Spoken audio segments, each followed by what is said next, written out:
حضرت عمار بن یاسر فرماتے ہیں میں اور حضرت علی پاک بھی شریک تھے، فرماتے ہیں کہ گرمی پڑی تھی، ایک درخت تھا کھجور کا، اس کے نیچے ہم آرام فرماتے، ریت تھی، مٹی تھی جو جسموں کو لگ گئی۔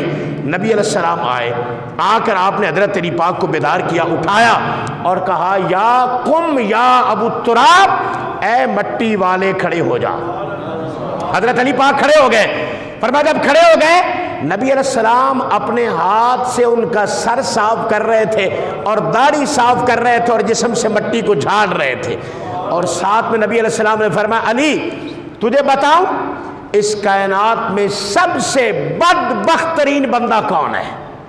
تو حضرت علی پاک نے اس کی حضور بتائے، تو نبی علیہ السلام نے فرمایا سب سے بدترین اس کائنات میں دو شخص ہیں، فرمایا ایک گزر گیا ہے، ایک آنے والا ہے۔ حضرت علی پاک نے پوچھا حضور گزرا کون ہے، آنے والا کون ہے؟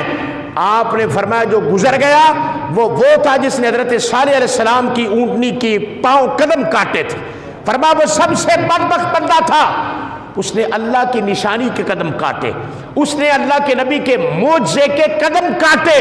حضرت علی نے پوچھا حضور دوسرا کون ہے؟ آپ نے فرمایا دوسرا آنے والا ہے۔ حضرت علی پاک نے پوچھا آنے والا کون ہے؟ فرمایا وہ بدبخت ترین بندہ ہے کائنات میں جو تیرے چہرے کو خون سے آلودہ کرے گا، یعنی ابن ملجم جو تجھے شہید کرے گا، قتل کرے گا، وہ کائنات کا سب سے بدبخت ترین بندہ ہوگا۔ یہ نبی پاک علیہ السلام کا فرمان ہے۔